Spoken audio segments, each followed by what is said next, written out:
Hi, I'm Kevin Werbach, Professor of Legal Studies and Business Ethics at the Wharton School of the University of Pennsylvania. For decades, I've studied emerging technologies, from broadband to blockchain. Today, AI is promising to transform our world. But AI needs accountability, mechanisms to ensure it's developed and deployed in responsible, safe, and trustworthy ways. On this podcast, I speak with the experts leading the charge for accountable AI. The global AI policy world is complex, and it's not limited to national policies or even formal international agreements. My guest, Karine Perset, is the acting head of the OECD's AI and Emerging Digital Technologies Division, where she oversees the OECD.AI Policy Observatory and the Global Partnership on AI, as well as other initiatives, which she'll talk about in our conversation. We discuss the unique role of the OECD in AI governance, starting with what is the OECD, for those of you who are not familiar, and go into detail on some of the important data-driven initiatives that it's undertaking in the area. Karine, welcome. Thanks for joining me on the podcast. Thank you, Kevin. I'm delighted to join you today.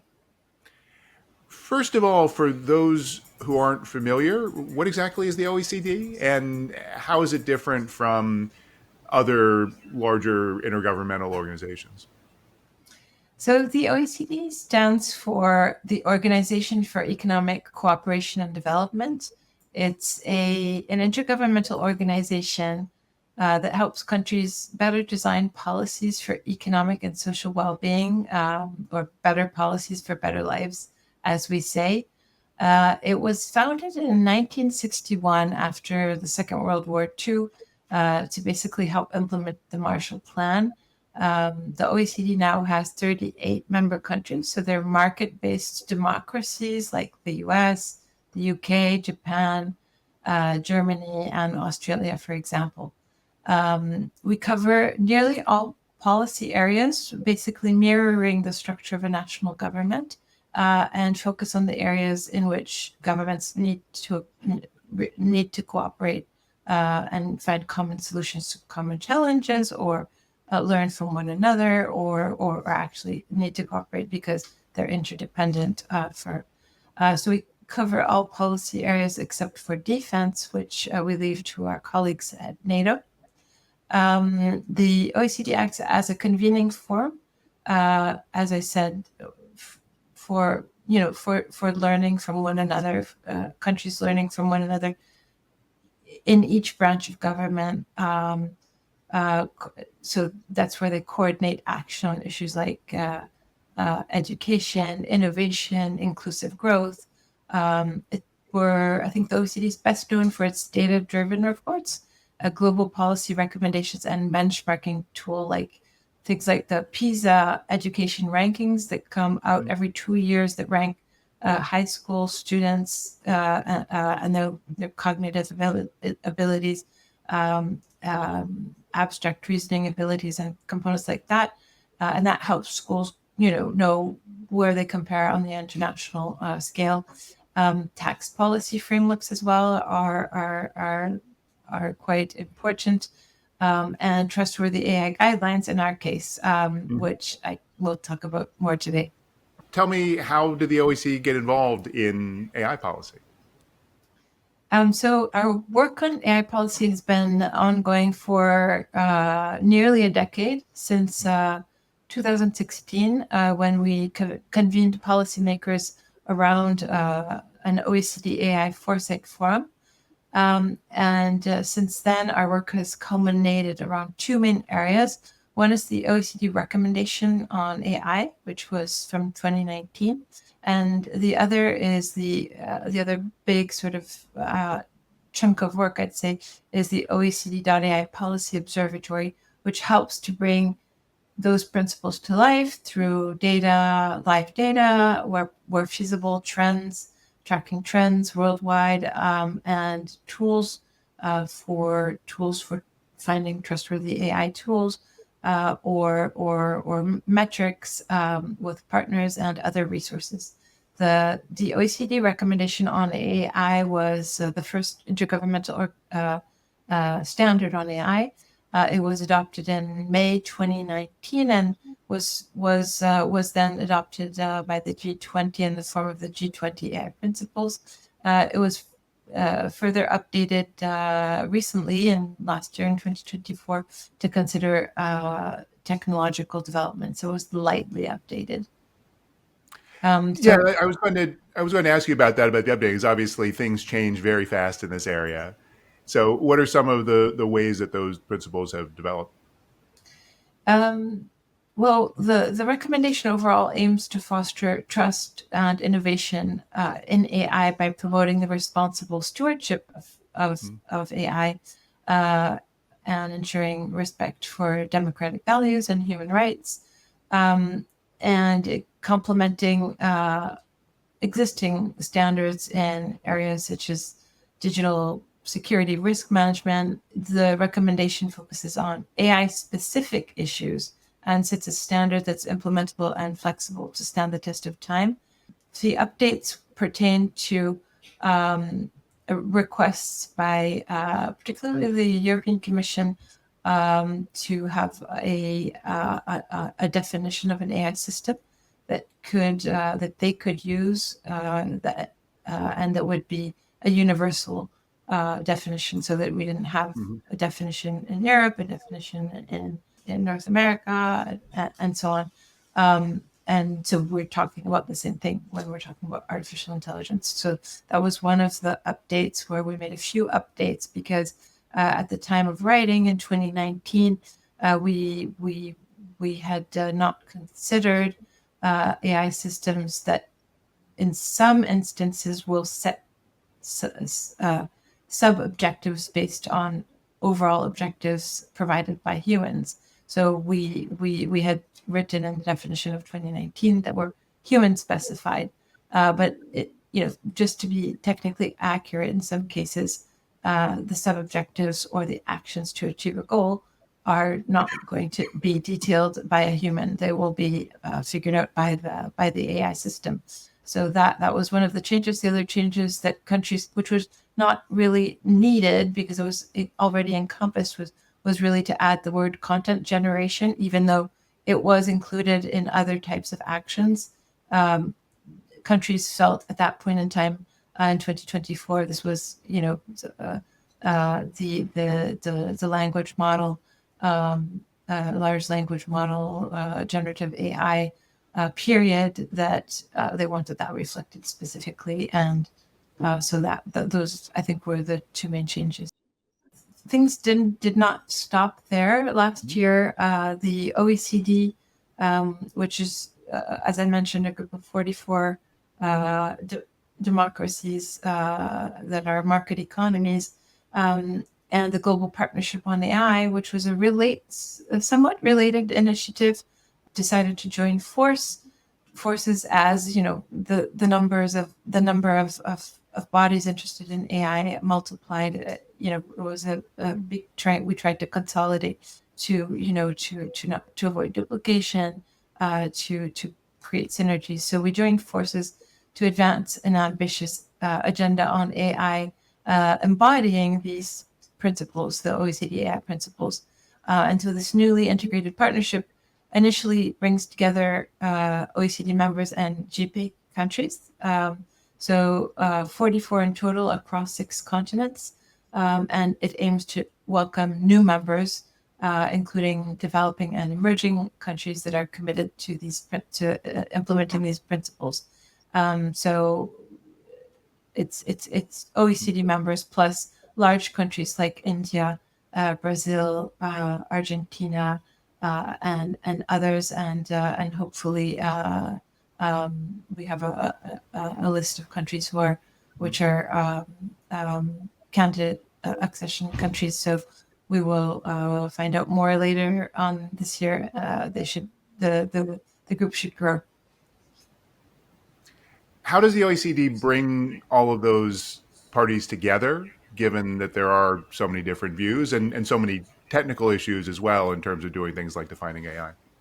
I think the core value, or the one of the important components that the OECD brings to the equation is basing discussions on evidence. So we're not we have data, statistics, trends that are from national statistical institutes or from other sources that are that really help us make well-informed decisions and advise help countries discuss discuss the best decisions and I would say and probably even more important with that than that is engaging with a variety of stakeholders and with partners from around the globe, which is at the heart of the OECD's world. And this has been and continues to be the case in the work on AI and from businesses to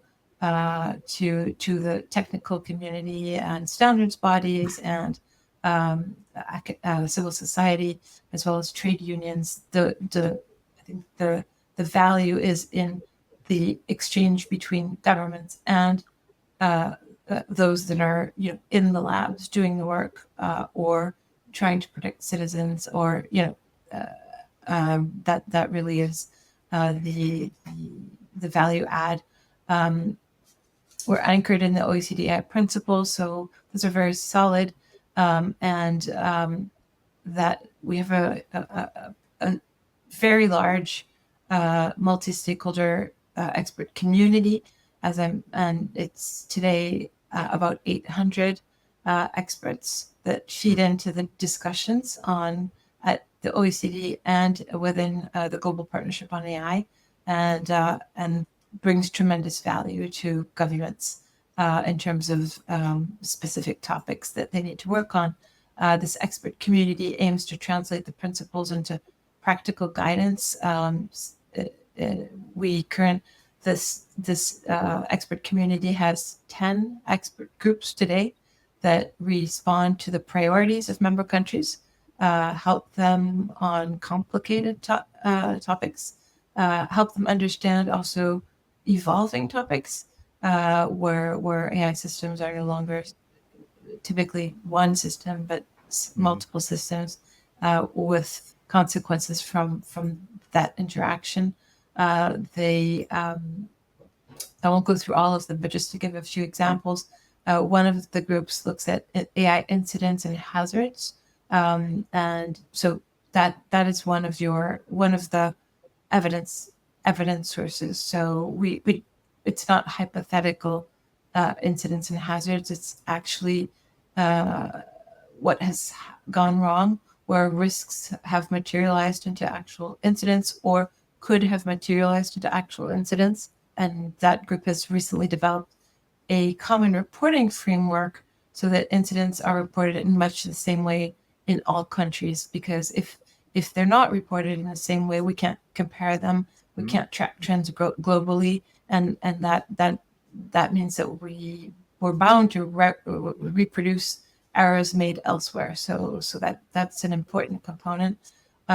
We have an expert group on AI futures, which conducts foresight exercises to assess opportunities and risks of AI technologies in the medium and long term. And so this is more, each group will have different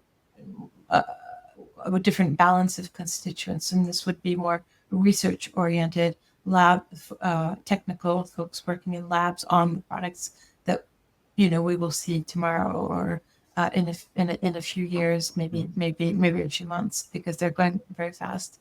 The expert group on AI risk and accountability is working on practical guidance for companies on AI value chains. And then other groups consider the measurement of AI compute, which is actually quite difficult to compute. It sounds like it shouldn't be, but it is, and we're the first ones that are.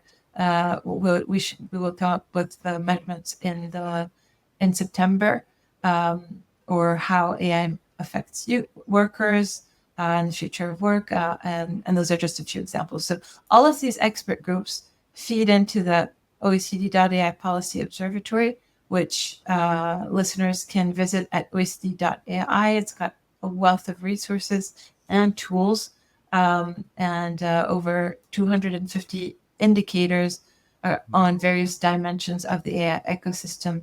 As well as right today, I think 1,500 policy initiatives from 71 countries, and that's growing rather quickly because more and more countries are inputting their own national AI policies or strategies to be able to learn, develop develop as a group best practices, but also learn from what other countries are doing right and have succeeded in, especially the leading countries in AI. But perhaps even more importantly, where they have gone wrong, what types of initiatives have gone wrong, depending on the way you look at it. Both are important. So this repository of government policies is the largest government-backed and up-to-date repository of AI policies in the world. You can, again, it's at OECD.AI, and it's countries, and you'll see all the countries covered there, all the policies of those countries up to date. I think the important component here is not to have a database of national AI policies, is to have a national database of AI policies that is up to date, and that's the hard part of this work. The because policies are popping up every day, so we have new initiatives all the time. The live data also includes indicators on AI news, scientific publications, research publications, investments, AI jobs and skills, software development, search trends, and much more. So taken all together, they give you a picture of where a country stands, and we're developing an index, an AI index that is very AI specific. Many AI indexes exist, but they're not necessarily AI specific. They take into consideration other components that are related, digital related, but not necessarily AI specific. And this one is all the indicators that compose it are AI specific. The portal really leverages this live data to show timely trends about, where, how, and at what rate AI is being developed and used, and in which sectors. So it's a powerful tool to keep up to date, and I'd encourage listeners to check it out. Fantastic. And then that index would track countries' maturity in AI, or what exactly would it seek to measure? Yeah, it's maturity in AI based on its development in policy areas, in research and development, in investment in research and development. So investment is an important part, in investment in infrastructure, in infrastructure, in data, or the availability of data, of compute, of algorithms, of knowledge about those things, the availability of an enabling policy environment is obviously critical, as is the availability of talented workforce. And in our case, we also, not in this scenario, but a talented workforce that has the right skills for AI today, because if AI is evolving, and if you're looking at the skills that were required in the AI field a couple of years ago, they're very different from those that are required today. So it's really the real-time nature of that type of data is very important. It's also looking at news and at trends and at forecasts. So forecasts, a few 1, 2, 3 years down the line, where can we expect the needs to be, and sometimes 10 years down the line, which is harder, but yeah. But critically important. I can absolutely Very see that. important, yeah. It also looks at international cooperation and international agreements, which is an important component to have interoperable frameworks that can work together, so that countries can benefit from what other countries are doing, in specific sectors. For example, applications in agriculture that can be exported to other countries and useful elsewhere. What's the biggest challenge right now in terms of international coordination or even cooperation on the kind of data sharing that you're talking about? I'll start by saying that international cooperation on AI policy is important because just like the internet, AI knows no borders. And so what's developed in one jurisdiction will be available to maybe in some places to advanced AI users and others to everyone. And this is especially true since the generative AI boom of the late 2022. But like, as a general purpose technology like electricity, AI is already or will very soon be critical to pretty much, actually, I might even dare say it is to pretty much every sector, from agriculture to healthcare, in most countries. Um, and the diffusion of AI is ramping up. The diffusion rates are ramping up, which has real impacts in a world where many firms do business internationally, and that's been the default for a long time, and that's something that's very hard to. I mean, that's very lengthy to develop and to change, as the case may be. So having global standards for trustworthy AI is critical to provide businesses with stability and predictability, and to give users assurances that AI applications that they're using are trustworthy, robust, and secure. And in addition, many systems around the world are using similar core AI algorithms to train AI models. This means that many countries are actually vulnerable to the same AI-related risks, like security issues or infringement of human rights. And so we need to debate these some safeguards into international guidelines and standards.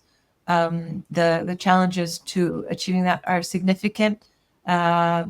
Geopolitics today have become more complex than they were a little while back, but not insurmountable. And at the heart of the work that we do at the OECD, things are taking longer, but the discussion is still taking place. It's not as rapid, and perhaps not as rapid as it could or should be, but it's taking place, and it needs to continue to take place. And those challenges also stem from what could be seen as strengths at the same time. For example, diversity among member countries, and particularly if we talk about the Global Partnership on AI, which has diverse levels of, diverse countries in terms of size, level of maturity, and so on. Like India has different priorities than some European countries do, or the United States, and different levels of experience, different histories, cultural sensitivities, and economic characteristics, economic industrial structures that in which AI is being embedded, that lead to understandable differences in how they'll approach things like AI or AI in tax, or AI in education systems. But let me continue with the real opportunity here, because it's absolute harmonization between countries is impossible, and it's not necessary most of the time. I mean, on most issues, it's impossible with different just different backgrounds. Sure. But that doesn't mean that approaches should be disjointed patchwork of and work against each other. And that's that this means that the timing now, especially as geopolitics are becoming more sensitive, the timing is increasingly critical, and that AI laws, regulations, and standards currently being implemented or in varying levels of development are are critical for the future. So the opportunity for further alignment is what we strive for in our work at the OECD. From the work I mentioned on creating a common definition of what we're talking about, or providing a definition for AI incidents, so that we can accurately report and compare trends across country and avoid recurrence of issues. The OECD also has a role with the G7's Hiroshima process, which has a voluntary private sector reporting component to it. Can you talk about how that fits in with the other work that you're doing? The Hiroshima AI process was begun in a couple 3 years ago under the Japanese presidency of the G7, and developed a code of conduct for responsible AI.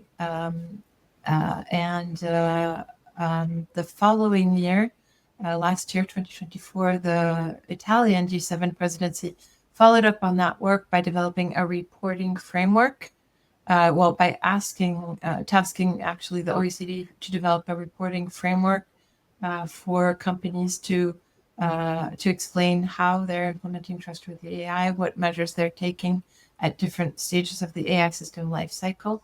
And so the OECD, we've been working with big, small, mostly big, because the work originally targeted providers of advanced AI, developers of advanced AI systems. And so we've been working with those companies to develop voluntary reporting transparency measures that has proven very helpful to governments to understand what companies are doing, and they're doing a lot. They're doing a lot in all of the areas where they should, and they're also it's also helping the companies because very large companies like Microsoft, which is doing a tremendous amount, is so big that this kind of having one reporting framework and forces coordination, internal coordination, which you're always running, and other, there are always priorities. But when that coordination helps everyone understand how they fit into the bigger picture, and so all of this, the framework was launched, as I said, earlier in this year in Paris at the AI Summit. It's 20 companies reported, but many more are interested. And also not just developers of advanced AI systems, but also deployers, and also analysis, different types of organizations, and of different sizes. So we have SMEs versus very large companies versus scale ups, and then we also have companies that are operating that are operating in business to consumer, B2C, and companies that operate like Salesforce, operating in mostly in B2B, and they'll have the practices will rely also on the business models of those different companies. But we have a task force that is exchanging good practices on what they're doing on different topics, and what works less well, and that's been very helpful. These results, we are facilitating transparency and comparability of risk mitigation measures, and contribute to identifying and disseminating good practices. It's now broader than a G7 initiative in terms of the companies reporting. A number of countries are reporting, and more countries wish to, particularly countries from the Global Partnership on AI, like India, which has many deployers of AI systems, and a lot of developments like Infosys and others. And so we see this as a bit of a bridging the gap while there's some regulatory movement and uncertainty, this is really what the companies are doing, and they're keen to share that because they know that they're the the businesses do rely on trust, and they are Mhm. doing very much on all fronts, from security to preventing other types of harms and testing and so on. So, although all the results are public, I mean everything is publicly available on OECD.AI. Of course, Yeah. needless to say, I'm not advertising. I'm just saying that anybody You're interested not selling can anything. see. It's all free. Uh, Anybody who's interested can see the detailed reports of the companies that have submitted. We've drafted a summary that should be online Yeah. soon as well. Going forward, are there any particular either technological or market developments that you're looking at that might shift the environment for AI governance? Yeah, there are some significant shifts where I think everyone is aware of on how some countries approach AI regulation, Mhm. um, and view AI regulation, some as an enabler uh, of um, of trust, and some as an impediment, and as an impediment to competition, worldwide competition. How does the OECD address issues when its member states may change due to elections, new administrations? That happens all the time, so there's nothing special about it. Um, we're a consensus driven body. So policy shifts after elections are normal and expected. And our job is to, create continuity by convening countries around the table and anchoring discussions. And that shared evidence that I was mentioning earlier, Yeah. the long term values that these countries cherish, and peer reviewed policy tools. So that enables the OECD's and GPA's more and more policy advice to stand the test of time, even when the political winds do Mhm. shift, and they do shift often. Indeed. Anything else that's on your agenda for the coming year? Um, for 2025, I think maybe two lenses at an operational level with the new integrated partnership with GPay. We're working hard to implement the annual work plan and to strengthen the merger with uh, new countries, working with these new countries that we hadn't worked so closely with before, like India, Senegal in Africa, Brazil, and others. At a policy level, hand in hand with this expanded membership, thanks to GPay, and in view of further expansion, because we have more countries which we hope will join soon, that are doing incredible things in AI. So we're focusing on building tools to help countries at varying levels of AI development to implement the AI principles. They also have, but in a localized manner. Mhm. And so that's not just, here's a guidebook if you're a developing country. No, it's a lot of co-creation workshops. So we've been doing a lot of work with the African Union Commission, with ASEAN countries, with Latin America, and so that's, I think, an important direction that we're taking. We're particularly developing an AI policy toolkit, which countries can use to help them set up national frameworks, programs, and tools to guide national AI policy that's aligned with the AI principles. We have numerous other work streams that are also priorities, but just mention this one, and and listeners can find out more if they're interested. Absolutely. It's a lot, but it's great to hear about all the different work that you're doing. Karine, thanks so much for being with me. Thank you. This has been The Road to Accountable AI. If you like what you're hearing, please give us a good review and check out my Substack for more insights on AI accountability. Thank you for listening.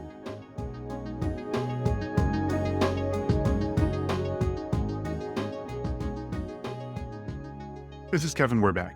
If you want to go deeper on AI governance, trust, and responsibility with me and other distinguished faculty of the world's top business school, sign up for the next cohort of Wharton's Strategies for Accountable AI online executive education program, featuring live interaction with faculty, expert interviews, and custom-designed asynchronous content. Join fellow business leaders to learn valuable skills you can put to work in your organization. Visit execed.wharton.upenn.edu/ACAI for full details. I hope to see you there.